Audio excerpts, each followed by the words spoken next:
ഈശോ മിശിഹായിക്ക് സ്തുതിയായിരിക്കട്ടെ. ദിവ്യകാരുണ്യ വിമോചന ശുശ്രൂഷയുടെ 9ാമത്തെ ദിവസത്തിലേക്ക് വളരെ സന്തോഷത്തോടെ നിങ്ങളെ ഞാൻ സ്വാഗതം ചെയ്യുന്നു. നിങ്ങൾ ഉത്സാഹത്തോടെ ഈ പ്രാർത്ഥനകളിൽ പങ്കെടുക്കുന്നുവെന്ന് ഞാൻ വിചാരിക്കുന്നു. നമ്മുടെ പ്രാർത്ഥനാ ദിവസങ്ങളാണിത്. ഒരു 40 ഡേ പ്രയറിലേക്ക് നമ്മൾ പ്രവേശിച്ചിരിക്കുകയാണ് എന്ന് നിങ്ങൾ മറന്നുപോകരുത്. ഈ ദിവസങ്ങളെല്ലാം വളരെ ഇമ്പോർട്ടൻ്റ് ആണ്.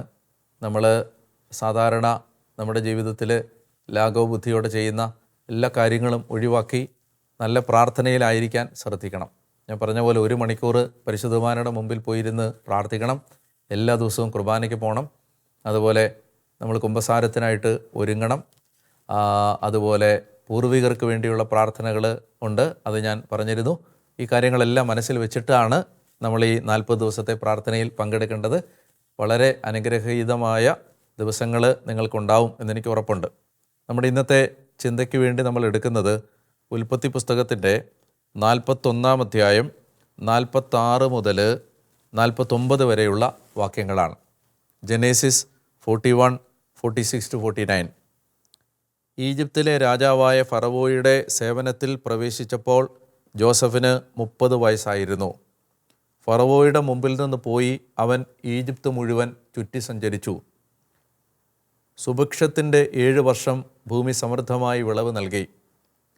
7 വർഷവും കൂടുതലുണ്ടായിരുന്ന ഭക്ഷണ സാധനങ്ങളെല്ലാം അവൻ നഗരങ്ങളിൽ സംഭരിച്ചു വെച്ചു. ഓരോ നഗരത്തിനും ചുറ്റുമുള്ള വയലുകളിലെ ഭക്ഷ്യം അതത് നഗരത്തിൽ തന്നെ സൂക്ഷിച്ചു. കടൽക്കരയിലെ മണൽ പോലെ കണക്കറ്റ ധാന്യം ജോസഫ് ശേഖരിച്ചു വെച്ചു. അതളക്കാൻ വയ്യാത്തത് കൊണ്ട് അവൻ അളവ് നിർത്തി. നമ്മൾ ധാന്യം ശേഖരിച്ചു വെച്ച് അന്നത്തെ ആ ലോകത്തെ രക്ഷിക്കുന്ന ജോസഫിനെ കുറിച്ചാണ് വായിച്ചത്. ഞാൻ നിങ്ങളുടെ ചിന്തയിലേക്ക് ഒരു 11 കാര്യങ്ങൾ വെക്കാൻ ആഗ്രഹിക്കുന്നു. ആ 11 കാര്യങ്ങൾ ജോസഫും യേശുവും തമ്മിലുള്ള താരതമ്യമാണ്. പഴയ നിയമത്തിലെ ജോസഫും നമ്മുടെ കർത്താവായ യേശുവും തമ്മിലുള്ള 11 സാദൃശ്യങ്ങൾ നമുക്ക് ബൈബിളിൽ നിന്ന് കണ്ടെത്താനായിട്ട് ശ്രമിക്കാം. ഒന്നാമത്തേത്, അവർ രണ്ടുപേരും അവരുടെ അപ്പൻ്റെ ഏറ്റവും പ്രിയപ്പെട്ട മകനായിരുന്നു. ജോസഫ് യാക്കോബിൻ്റെ ഏറ്റവും പ്രിയപ്പെട്ട മകൻ, യേശു പിതാവിൻ്റെ ഏറ്റവും പ്രിയ പുത്രൻ. രണ്ടാമത്തേത്, അസൂയ മൂലമാണ് സഹോദരന്മാർ അവരെ വെറുത്തത്. ജോസഫിനെ സഹോദരന്മാർ വെറുത്തത് അവൻ കണ്ട സ്വപ്നം, അവൻ വലുതാകുമെന്ന പ്രവചനം, അപ്പൻ അവനോടുള്ള സ്നേഹം, അതൊക്കെയാണ് ജോസഫിനെ വെറുക്കാനിടയായത്. പുതിയ നിയമത്തിൽ നമ്മൾ വായിക്കുന്നുണ്ട്, അസൂയ നിമിത്തമാണ് പുരോഹിതന്മാർ യേശുവിനെ ഏൽപ്പിച്ചു കൊടുത്തത് എന്നൊരു വാക്യം പുതിയ നിയമത്തിൽ ഉണ്ട്. മറ്റൊന്ന്, മൂന്നാമത്തെ സാദൃശ്യം, ഒരടിമയുടെ വിലയ്ക്കാണ് അവൻ വിൽക്കപ്പെടുന്നത്. ജോസഫ്, അവൻ്റെ സഹോദരന്മാർ ജോസഫിനെ വിൽക്കുന്നത് 20 വെള്ളി നാണയത്തിനാണ്. ഈശോ യൂദാസിനാൽ വിൽക്കപ്പെടുന്നത് 30 വെള്ളി നാണയങ്ങൾക്കാണ്. നാലാമത്തെ കാര്യം, ഇവർ രണ്ടുപേരുടെയും വസ്ത്രവുമായി ബന്ധപ്പെട്ട ഒരു ചിന്തയാണ്. ജോസഫിൻ്റെ വസ്ത്രം കവർന്നെടുക്കുന്നത് പൊത്തിഫാറിൻ്റെ ഭാര്യയാണ്. യേശുവിൻ്റെ വസ്ത്രം റോമൻ പട്ടാളക്കാർ വീതിച്ചെടുക്കുന്നത് നമ്മൾ കാണും. അതാണ് നാലാമത്തെ സാദൃശ്യം. അഞ്ചാമത്തേത്, ഇവർ രണ്ടുപേരും തെറ്റായി കുറ്റാരോപണം അവരുടെ മേൽ ഏറ്റുവാങ്ങിയവരാണ്. ജോസഫ് പൊത്തിഫാറിൻ്റെ ഭാര്യയാൽ കുറ്റം ആരോപിക്കപ്പെട്ടു, നിരപരാധിയായിരുന്നിട്ടും യേശു അവൻ്റെ വിചാരണ വേളയിൽ കള്ളസാക്ഷികൾ അവനെതിരെ ദുരാരോപണങ്ങൾ നടത്തി. ആറാമത്തെ സാദൃശ്യം, ഇവർ രണ്ടുപേരും കുഴിയിലേക്ക് തള്ളിയിടപ്പെട്ടു എന്നാണ്. ജോസഫ് വിൽക്കപ്പെടുന്നതിന് മുമ്പ് ഒരു പൊട്ടക്കിണറ്റിലേക്ക് അവനെ തള്ളിയിട്ടു. അതുപോലെ തന്നെ കർത്താവിനെയും പീലാത്തോസിൻ്റെ മുമ്പിലെ വിചാരണയ്ക്ക് മുമ്പ് ഒരു കുഴിയിലേക്ക് തള്ളിയിട്ടു. അതുപോലെ തന്നെ കർത്താവ് ഈശോ മിശിഹ അവന് മരണത്തിന് ശേഷം പാതാളത്തിലേക്ക് ഇറങ്ങി എന്നും നമ്മൾ വായിക്കുന്നുണ്ട്. അതാണ് ആറാമത്തെ സാദൃശ്യം. ഏഴാമത്തേത്, ജോസഫ് ജയിലിൽ കിടക്കുമ്പോൾ അവന് കൂട്ടുകാരായിട്ടുണ്ടായിരുന്നത് 2 ക്രിമിനലുകളാണ്, കുറ്റവാളികളാണ്. യേശുവിൻ്റെ കുരിശുമരണത്തിൽ അവൻ്റെ ഇടത്തും വലത്തുമുള്ളതും 2 കുറ്റവാളികളാണ്. ഇതിൽ ജോസഫിൻ്റെ കൂടെ ഉണ്ടായിരുന്നവരിൽ ഒരാൾ കൊല്ലപ്പെട്ടു, മറ്റേയാൾ രക്ഷപ്പെട്ടു. യേശുവിൻ്റെ കൂടെ ഉണ്ടായിരുന്നവരിലും ഒരാൾ നാശത്തിലേക്കും മറ്റേയാൾ പറുദീസയിലേക്കും പ്രവേശിക്കപ്പെടുന്നു. 8ാമത്തേത്, ഇവർ 2 പേരും അവരുടെ ശുശ്രൂഷ ആരംഭിക്കുന്നത് 30ാമത്തെ വയസ്സിലാണ്. ഞാൻ ആ വാക്യം വായിച്ചിരുന്നു. ജോസഫ് ഈ ഫറവോയുടെ സേവനത്തിൽ പ്രവേശിച്ചപ്പോൾ 30 വയസ്സായിരുന്നു. യേശു തൻ്റെ പരസ്യജീവിതം ആരംഭിക്കുമ്പോഴും 30 വയസ്സായിരുന്നു. ഇനി 9ാമത്തെ സാദൃശ്യം എന്ന് പറയുന്നത്, ഇവർ 2 പേരും അപമാനിക്കപ്പെട്ട് ഒരു കാലം അവർക്ക് തകർച്ചയുടെ കാലം ഉണ്ടായിരുന്നെങ്കിലും അവർ മഹത്വത്തിലേക്ക് പ്രവേശിച്ചവരാണ്. ജോസഫ് ഫറവോയുടെ 2ാം സ്ഥാനക്കാരനായി അവൻ്റെ 2ാം രഥത്തിൽ ഇരുത്തി അവനെ ലോകപ്രകാരം രാജകീയ പദവിയിലേക്ക് അവനെ ഉയർത്തി. യേശു അവൻ ഉത്ഥാനത്തിലൂടെ മഹത്വീകൃതനായി മാറി. 10ാമത്തെ സാദൃശ്യം, ഇവർ 2 പേരും അവർ ജീവിച്ചിരുന്ന കാലത്തിൻ്റെ അല്ലെങ്കിൽ ലോകത്തിൻ്റെ രക്ഷകരായിരുന്നു. ജോസഫ് പരിമിതമായ അർത്ഥത്തിലും യേശു വ്യാപകമായ അർത്ഥത്തിലും. ജോസഫ് ധാന്യം ശേഖരിച്ചു വെച്ച് അന്നത്തെ കാലത്തെ ക്ഷാമത്തിൽ നിന്ന് രക്ഷപ്പെടുത്തി. യേശു ആകട്ടെ ധാന്യത്തിലൂടെ എന്ന് പറഞ്ഞാൽ ഗോതമ്പപ്പം തൻ്റെ ശരീരമാണെന്ന് പ്രഖ്യാപിച്ചുകൊണ്ട് തൻ്റെ ശരീരരക്തങ്ങളിലൂടെ ഇന്നും ലോകത്തെ വീണ്ടെടുത്തുകൊണ്ടിരിക്കുന്നു. 11ാമത്തെ അവസാനത്തെ സാദൃശ്യം, ഇവർ 2 പേരും തങ്ങളെ വേദനിപ്പിച്ചവരോട് ക്ഷമിച്ചിട്ടാണ് മരണത്തിലേക്ക് പോകുന്നത്. കർത്താവ് ജോസഫ് തൻ്റെ സഹോദരന്മാരോട് നിരുപാധികം ക്ഷമിക്കുന്നു, മാപ്പ് കൊടുക്കുന്നു. യേശു പിതാവേ, ഇവർ ചെയ്യുന്ന എന്തെന്ന് ഇവർ അറിയുന്നില്ല എന്ന് പറഞ്ഞ് മാപ്പ് കൊടുത്തിട്ടാണ് മരിക്കുന്നത്. ഞാൻ ബൈബിളിൽ നിന്ന് നിങ്ങൾക്ക് കൂടുതൽ ചിലപ്പോൾ കണ്ടെത്താൻ കഴിയും.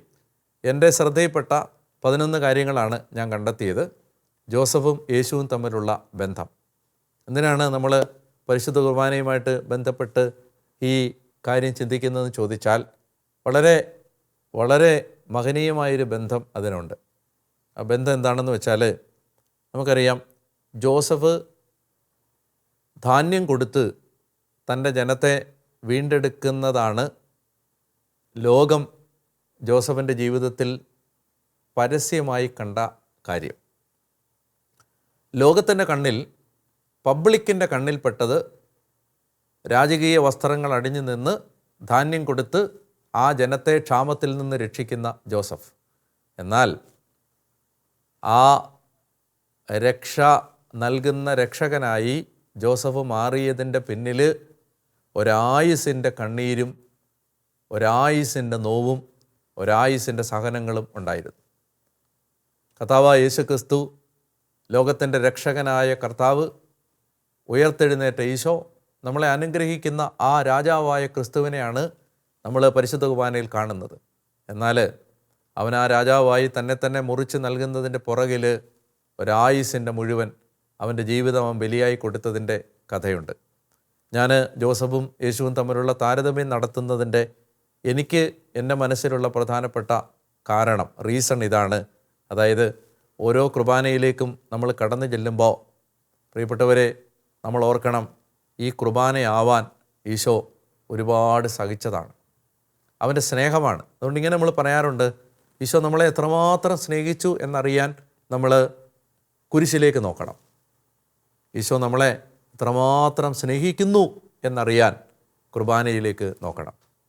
കുർബാനയിലേക്ക് നോക്കുമ്പോൾ നമ്മുടെ ഹൃദയം മുഴുവൻ നിറയേണ്ടത്, നമ്മൾ കാണേണ്ടത്, കർത്താവിനെ എത്രമാത്രം സ്നേഹിച്ചു, എനിക്ക് വേണ്ടി എന്തുമാത്രം വില തന്നു എന്നാണ്. ഞാൻ മുമ്പ് പറഞ്ഞിട്ടുണ്ട്, ഒരു സമ്മാനത്തിൻ്റെ വില ആ സമ്മാനം തരാൻ ഒരാൾ എടുത്ത പരിശ്രമത്തിൻ്റെ വിലയാണ്. ഒരു സമ്മാനത്തിൻ്റെ വില ആ സമ്മാനം തരാൻ ഒരാൾ എത്രമാത്രം സഹിച്ചിട്ടുണ്ട് എന്ന ചോദ്യമാണ്. വിശുദ്ധ കുർബാന തരാൻ വേണ്ടി ഈശോ സഹിച്ചതുപോലെ ഈശോ മറ്റൊന്നിനും വേണ്ടി സഹിച്ചിട്ടില്ല. അതുകൊണ്ട് ഓരോ കുർബാനയും നമുക്ക് നിറഞ്ഞ കണ്ണുകളോടെ മാത്രമേ കാണാൻ കഴിയൂ. നമുക്ക് കർത്താവ് നമുക്ക് വേണ്ടി തൻ്റെ ജീവൻ തീരെഴുതി തന്ന ആ മഹാസ്നേഹമാണ് കുർബാനയിൽ നമ്മൾ കാണുന്നതെന്ന് ഒരു വിശുദ്ധ കുർബാന കാണുമ്പോൾ നമുക്ക് മനസ്സിലാക്കാൻ, അപ്രീഷിയേറ്റ് ചെയ്യാൻ കഴിയട്ടെ എന്ന് ഞാൻ പ്രാർത്ഥിക്കുന്നു. ഈ 9ാമത്തെ ദിവസത്തെ ചിന്തകൾ അവസാനിക്കുന്നതിന് മുൻപ് കോസ്മിക് റിഡംഷൻ എന്ന ഒരു ആശയം കൂടി നിങ്ങളുടെ മനസ്സിലേക്കൊന്ന് കൊണ്ടുവരാനായിട്ട് ഞാൻ ആഗ്രഹിക്കുകയാണ്. ലോകത്തിൻ്റെ രക്ഷ അല്ലെങ്കിൽ വിശ്വരക്ഷ. ഇത് ഈ എപ്പിസോഡിൽ നമ്മൾ ചർച്ച ചെയ്യുന്നതിൻ്റെ കാരണം, ധാന്യത്തിലൂടെ തൻ്റെ കാലത്തെ ജോസഫ് രക്ഷിച്ചു എന്ന് ചിന്തിച്ചപ്പോഴും വിശുദ്ധ കുർബാനയിലൂടെ ഈശോ ലോകത്തെ രക്ഷിക്കുന്നു എന്ന ആശയം അതുമായി ബന്ധപ്പെടുത്തി ചിന്തിക്കുമ്പോഴും നമ്മൾ ബൈബിളിലെ ഈ കോസ്മിക് റിഡംഷൻ എന്ന ആശയം ഒന്ന് മനസ്സിലാക്കിയിരിക്കുന്നത് നല്ലതാണ്. ബൈബിള് തുടങ്ങുമ്പോൾ ഉൽപ്പത്തി പുസ്തകം 1:31 സങ്കീർത്തനം 19:1 സങ്കീർത്തനം 24:1 സൃഷ്ടി അല്ലെ ലോകത്തിലെ സൃഷ്ടവസ്തുക്കൾ, സൃഷ്ടപ്രപഞ്ചം ദൈവത്തിൻ്റെ ഒരു നല്ല പ്രവൃത്തിയായിട്ടാണ് ബൈബിൾ അവതരിപ്പിക്കുന്നത്. ഇനി അതുമായി ബന്ധപ്പെട്ട രണ്ടാമത്തെ ഒരു ആശയം, മനുഷ്യനെ ദൈവം സൃഷ്ടിച്ചു കഴിയുമ്പോൾ ഈ സൃഷ്ടപ്രപഞ്ചത്തെ, ദൈവം മനോഹരമായി സൃഷ്ടിച്ച ഈ പ്രപഞ്ചത്തെ ദൈവം മനുഷ്യനെ ഏൽപ്പിക്കുകയാണ് അതിൻ്റെ ഉത്തരവാദിത്വം. ഉൽപ്പത്തി 1, 26, 27, 28 അത് കാണാൻ പറ്റും. എന്നാൽ പിന്നീട് സംഭവിക്കുന്നത്, മനുഷ്യൻ്റെ പാപം വന്നു കഴിയുമ്പോൾ ഈ കോസ്മോസിനെ, ഈ പ്രപഞ്ചത്തെ പാപം മലിനമാക്കുകയാണ്. ഉൽപ്പത്തി 3:17 മുതൽ 19 വരെ.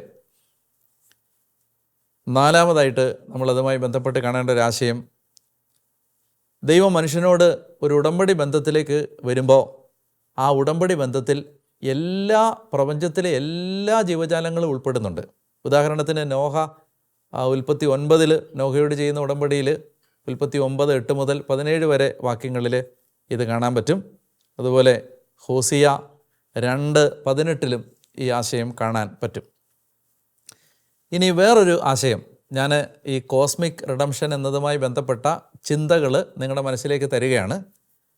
പറഞ്ഞതൊന്ന്, ദൈവം സൃഷ്ടിച്ച എല്ലാം മനോഹരമാണ്, നല്ലതാണ്, പ്രപഞ്ചം നല്ലതാണ്, അത് മനുഷ്യനെ ഏൽപ്പിച്ചു, മനുഷ്യൻ്റെ പാപം അതിനെ മലിനമാക്കി. ഇനി നാലാമതായിട്ട്, ഈ ദൈവത്തിൻ്റെ ഉടമ്പടി എല്ലാ ജീവജാലങ്ങളോടുമായിട്ടാണ്, മനുഷ്യനോട് മാത്രമല്ല ദൈവം ഉടമ്പടി ചെയ്യുന്നത്. ഇനി യേശുവിനെ പുതിയ നിയമം അവതരിപ്പിക്കുമ്പോൾ യോഹന്നാൻ 1:1 മുതൽ 3 വരെ, കൊളോസോസ് 1:15 മുതൽ 17 വരെ ഒക്കെ അവതരിപ്പിക്കുമ്പോൾ അവൻ എല്ലാറ്റിനെയും താങ്ങി നിർത്തുന്നവൻ എന്നൊരാശയം പറയുന്നുണ്ട്. അതായത് സകല സൃഷ്ടികളെയും താങ്ങി നിർത്തുന്നവനാണ് ക്രിസ്തു എന്നൊരാശയം അവിടെ പറയുന്നുണ്ട്. മറ്റൊരു പ്രധാനപ്പെട്ട ആശയമാണ്, യേശു തൻ്റെ കുരിശിലൂടെ ഈ സർവപ്രപഞ്ചത്തെയും ദൈവവുമായി അനുരഞ്ജനപ്പെടുത്തി. കൊളോസോസ് 1:19-20, എഫേസോസ് 1:9-10 ഒക്കെ ഈ ആശയമാണ് കാണുന്നത്. ഇനി യേശുവിൻ്റെ ഉത്ഥാനം പുതിയ സൃഷ്ടിയുടെ ആരംഭമാണ്, ന്യൂ ക്രിയേഷൻ തുടങ്ങുകയാണ്. വേറൊരു പ്രധാനപ്പെട്ട ആശയം റോമാലേഖനം 8:19 മുതൽ 23 വരെ വാക്യങ്ങളിൽ നമ്മൾ കാണുന്നത്, ഈ സൃഷ്ടപ്രപഞ്ചം വീണ്ടെടുപ്പിന് വേണ്ടി കരഞ്ഞുകൊണ്ടേയിരിക്കുന്നു, വിലപിച്ചുകൊണ്ടേയിരിക്കുന്നു. റോമർ 8:19 മുതൽ 23 വരെ നിർബന്ധമായിട്ട് നിങ്ങളത് വായിച്ചു നോക്കണം. പ്രപഞ്ചം ഈറ്റുനോവ് അനുഭവിക്കുകയാണ്, വിങ്ങിക്കരഞ്ഞുകൊണ്ടേയിരിക്കുകയാണ്. എന്തിനു വേണ്ടി? രക്ഷയ്ക്ക് വേണ്ടി. മനുഷ്യൻ്റെ പാപം മലിനമാക്കി ഈ പ്രപഞ്ചം വീണ്ടെടുപ്പിന് വേണ്ടി കരഞ്ഞുകൊണ്ടേയിരിക്കുന്നു.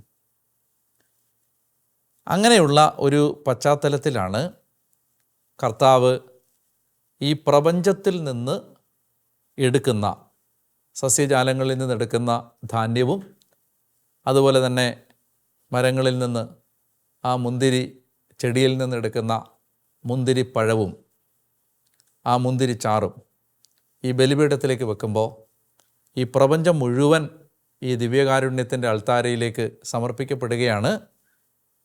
അവിടെ പ്രപഞ്ചത്തിൻ്റെ വീണ്ടെടുപ്പ് ഈ ബലിയിലൂടെ നടക്കുന്നു എന്ന ഒരു പ്രതീകാത്മകമായ അർത്ഥം കൂടി ദിവ്യകാരുണ്യത്തിന് ഉണ്ട്. അപ്പോൾ ഈ പ്രപഞ്ചത്തെ മുഴുവൻ രക്ഷിക്കാനുള്ള ദൈവത്തിൻ്റെ പ്രവൃത്തിയുടെ ഭാഗം കൂടിയാണ് പരിശുദ്ധ കുർബാന എന്ന ആരാധന എന്നൊരാശയം അതിനകത്ത് മനോഹരമായിട്ട് അവതരിപ്പിക്കപ്പെടുന്നുണ്ട്. ഈ പുതുതാക്കപ്പെടാൻ വേണ്ടി പ്രപഞ്ചം കാത്തിരിക്കുന്നു എന്ന ആശയം നമുക്ക് ബൈബിളിൽ പലയിടങ്ങളിൽ കാണാൻ പറ്റും. അതിൻ്റെ ഭാഗമായിട്ടാണ് ബൈബിളിലെ വേറൊരാശയത്തെ നമ്മൾ കാണേണ്ടത്. ആ ആശയമാണ് സർവ്വപ്രപഞ്ചവും ദൈവത്തെ ആരാധിച്ചുകൊണ്ടിരിക്കുകയാണ്. ഞാൻ നേരത്തെ പറഞ്ഞത് വിശുദ്ധ കുർബാനയിലേക്ക് ഈ അപ്പവും വീഞ്ഞും കൊണ്ടുവരുമ്പോൾ പ്രപഞ്ചം മുഴുവൻ ഈ അൾത്താരയിലേക്ക് കൊണ്ടുവരപ്പെടുകയാണ്, രക്ഷപ്പെടാൻ വേണ്ടി, രക്ഷിക്കപ്പെടാൻ വേണ്ടി. ഇപ്പോൾ ലത്തീൻ കുർബാനയിൽ ഈ അപ്പം സമർപ്പിക്കുമ്പോഴും വീഞ്ഞ് സമർപ്പിക്കുമ്പോഴും ഭൂമിയുടെയും മനുഷ്യപ്രയത്നത്തിൻ്റെയും ഫലമായ അപ്പം, ഈ വീഞ്ഞ്, അങ്ങനെയാണല്ലോ പറയുന്ന പ്രാർത്ഥന. അപ്പോൾ ഈ പ്രപഞ്ചത്തെ മുഴുവൻ അതിലേക്ക് കൊണ്ടുവരുന്ന ഒരു സൂചനയാണ്. പ്രപഞ്ചം മുഴുവൻ ദൈവത്തെ ആരാധിക്കുകയാണ്. ഉദാഹരണത്തിന് സങ്കീർത്തനം 148 അത് വായിച്ചാൽ പ്രപഞ്ചം ദൈവത്തെ ആരാധിക്കുകയാണ്. അതുപോലെ ദാനിയേലിൻ്റെ പുസ്തകം 3-ാം അധ്യായം 57 മുതൽ 90 വരെ വാക്യങ്ങളിൽ 3 യുവാക്കന്മാരുടെ കീർത്തനത്തിലും ഈ പ്രപഞ്ചം ദൈവത്തെ ആരാധിക്കുന്ന കാണാൻ പറ്റും. അതുപോലെ വെളിപാട് 5:13. ഇനി വേറൊരാശയം, ഇതിൻ്റെ എല്ലാം ഒടുവിൽ സംഭവിക്കാൻ പോകുന്ന എന്താണ്? പുതിയ ആകാശവും പുതിയ ഭൂമിയും, new heaven and new earth. സൃഷ്ടിയും ആകാശവും പുതുതാക്കപ്പെടും, ഭൂമിയും ആകാശവും പുതിയതാക്കപ്പെടും എന്ന ആശയം. അങ്ങനെ ഈ ലോകം മുഴുവൻ, ഈ പ്രപഞ്ചം മുഴുവൻ യേശുക്രിസ്തുവിലേക്ക് പുതുതായി മാറുന്ന, യേശുക്രിസ്തുവിൽ പുതിയതായി മാറുന്ന ഒരു ആശയത്തിൻ്റെ പേരാണ് കോസ്മിക് റിഡംഷൻ. അപ്പോൾ അത് സംഭവിക്കാൻ പ്രപഞ്ചം നടത്തുന്ന ആരാധനയാണ്. അല്ലെങ്കിൽ പ്രപഞ്ചത്തെ നമ്മൾ ആ ആഗ്രഹം, പ്രപഞ്ചത്തിനുള്ള ആഗ്രഹം പ്രപഞ്ചം ഏറ്റെടുക്കുന്ന, അല്ലെ പ്രപഞ്ചം ദൈവത്തിന് സമർപ്പിക്കുന്ന ഒരു തലം കൂടി കുർബാനയിൽ കാണണം. ഞാനിത് നിങ്ങളുടെ ശ്രദ്ധയിലേക്ക് കൊണ്ടുവരാൻ കാരണം, നമുക്ക് ഇന്ന് ഒത്തിരി ഇക്കോളജിയുമായി, പരിസ്ഥിതിയുമായി ബന്ധപ്പെട്ട ചിന്തകളൊക്കെ ആത്മീയതയുടെ ഭാഗമായിട്ട് കാണുന്ന ഒരു കാലം കൂടിയാണല്ലോ. നമുക്ക് ഈ പ്രപഞ്ചത്തിൻ്റെ വീണ്ടെടുപ്പ് നമ്മുടെ ഉത്തരവാദിത്തമാണ്. നമ്മുടെ വീട്, നമ്മുടെ പരിസരങ്ങൾ, അവിടെയൊക്കെ മരങ്ങൾ നട്ട് പിടിപ്പിക്കാനും മരങ്ങൾ വെട്ടി നശിപ്പിക്കാതിരിക്കാനും പക്ഷികൾക്കും മൃഗങ്ങൾക്കും ഇഴജന്തുക്കൾക്കും എല്ലാം പറ്റുന്ന ആവാസ വ്യവസ്ഥ നശിപ്പിക്കാതിരിക്കാനുമുള്ള ഉത്തരവാദിത്വം കൂടി കുർബാന അർപ്പിക്കുന്നവർക്കുണ്ട്. വിശുദ്ധ കുർബാനയ്ക്ക് ഒരു പരിസ്ഥിതി ബന്ധം ഉണ്ട്, ഒരു ഇക്കോളജിക്കൽ ബോണ്ട്, ഒരു റിലേഷൻ നമ്മുടെ അൾത്താരകളിൽ നിന്ന് പ്രപഞ്ചത്തിലേക്ക് ഒരു സ്നേഹതാളം അലയടിക്കുന്നുണ്ട്, ഒരു സ്നേഹത്തിൻ്റെ ചരട് നീളുന്നുണ്ട്. അപ്പോൾ അത് നമ്മൾ കാണാതെ പോകരുത്. പ്രത്യേകിച്ച് നമ്മുടെ പരിസരങ്ങളൊക്കെ മനോഹരമായിട്ട് നല്ല ചെടികളും പൂക്കളും മരങ്ങളും ഒക്കെ വെച്ച് പിടിപ്പിച്ച് ഒരു ബ്യൂട്ടിഫുള്ളായിട്ട് പ്രപഞ്ചത്തെ കാത്തു സൂക്ഷിക്കുന്നത് ഒരു നല്ല സ്പിരിച്വാലിറ്റിയുടെ ഭാഗമാണ്. നമുക്കുള്ള എൻവയോൺമെൻറ്റ് നന്നായിട്ട് സൂക്ഷിക്കാൻ നമ്മുടെ അൾത്താരയിലെ ബലി നമ്മളെ ഓർമ്മിപ്പിക്കുന്നുണ്ട്. ഒന്നും വലിച്ചെറിയാതിരിക്കാനും, പ്ലാസ്റ്റിക് വലിച്ചെറിയാതിരിക്കാനും, അതുപോലെ തന്നെ പ്രപഞ്ചത്തിന് നാശമാകുന്നതൊന്നും ചെയ്യാതിരിക്കാനും ഒക്കെയുള്ള ഒരു ഉത്തരവാദിത്വം ഓർക്കാനും കൂടി ഈ ദിവസം കഴിയട്ടെ എന്ന് ഞാൻ പ്രാർത്ഥിക്കുകയും ചെയ്യുന്നു. നമ്മുടെ ഇന്നത്തെ ചിന്തയ്ക്ക് വേണ്ടി നമ്മളെടുക്കുന്ന, അല്ലെങ്കിൽ നമ്മൾ പരിശീലിക്കേണ്ട പുണ്യം എന്ന് പറയുന്നത് മിതഭോജനമാണ്. ഭക്ഷണാസക്തി, ഭക്ഷണം ഒരു വലിയ എന്താ പറയുക, പ്രലോഭനമായിട്ട് മാറുന്ന ഒരു കാലമാണിത്. അതുകൊണ്ട് നമ്മളൊരു ഉപവാസത്തിൻ്റെയും പ്രാർത്ഥനയുടെയും ദിവസങ്ങളായിട്ട് തന്നെയാണ് ഇത് എടുക്കുന്നത്. നമ്മുടെ ജീവിതത്തിൽ ഉണ്ടാവേണ്ട ഒരു പുണ്യമാണ് മിതഭോജനം. ഭക്ഷണത്തോട് നമ്മൾ കാണിക്കുന്ന ഒരു പക്വമായ സമീപനം, ഭക്ഷണത്തിന് അത് അർഹിക്കുന്ന വില മാത്രം കൊടുക്കുന്ന ഒരു സമീപനം, ഭക്ഷണത്തിന് വേണ്ടി മാത്രം ജീവിക്കുന്ന ഒരു കാലത്തിന് പ്രതിരോധം തീർക്കേണ്ട ആളുകളാണ് നമ്മൾ. അപ്പോൾ അതാണ് പുണ്യം. അപ്പം അങ്ങനെയാണെങ്കിൽ എന്താണ് പാപം? അമിത ഭോജനമാണ് പാപം. അതുകൊണ്ട് നമ്മുടെ ഭക്ഷണ കാര്യങ്ങളിൽ നിയന്ത്രണം വരുത്താൻ, ഏറ്റവും ഫേവറേറ്റായ ഭക്ഷണമൊക്കെ ഇടയ്ക്കിടയ്ക്കൊന്ന് ഉപേക്ഷിക്കാൻ ഒക്കെ നമുക്ക് ഒരു പാകത ആത്മീയ ജീവിതത്തിൽ വരേണ്ടതുണ്ട്. ഞാൻ ബഹുമാനപ്പെട്ട വട്ടായിലച്ചൻ പറഞ്ഞ ഒരു പ്രസംഗം ഈ അടുത്ത നാളിൽ കേട്ടു. അച്ഛൻ പറയുകയാണ്, ഒരുപാട് ദൈവമനുഷ്യരുടെ ആത്മീയ ജീവിതത്തെ നശിപ്പിക്കുന്ന ഒരു പുള്ളിപ്പുലിയാണ് ഭക്ഷണാസക്തി.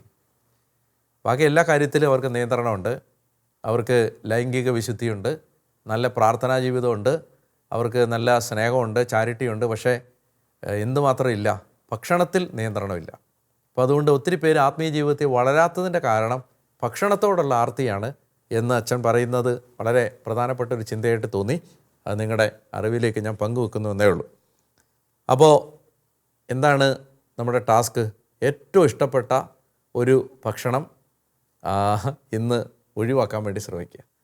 ഏറ്റവും ഫേവറേറ്റ് ആയിട്ട്, അതായത് ടേബിളിൽ ഇന്ന് അത് അവൈലബിൾ ആയിരിക്കും, പക്ഷേ ഇന്ന് കർത്താവിനെ പ്രതി അത് വേണ്ടാന്ന് വെക്കാൻ പരിശ്രമിച്ചാൽ അതൊരു നല്ല പരിശീലനമായിരിക്കും. പ്രാർത്ഥിക്കേണ്ടത്, കർത്താവെ, ഭക്ഷണത്തെക്കാൾ കൃപാവരം തന്ന് എന്നെ സഹായിക്കണമേ. അങ്ങനൊരു വചനമാണത്. ഭക്ഷണത്തെക്കാളധികം കൃപാവരം കൊണ്ട് നമ്മൾ ആത്മാവിനെ ശക്തിപ്പെടുത്തുന്നതാണ് ഉചിതം. പ്രാർത്ഥിക്കേണ്ടത്, കർത്താവെ, ഭക്ഷണത്തെക്കാൾ കൃപാവരത്തെ സ്നേഹിക്കാൻ എന്നെ സഹായിക്കണമേ എന്ന ആഗ്രഹത്തോടെ നമുക്ക് ഇന്നത്തെ ആരാധനയുടെ ആശീർവാദത്തിലേക്ക് കടക്കാം.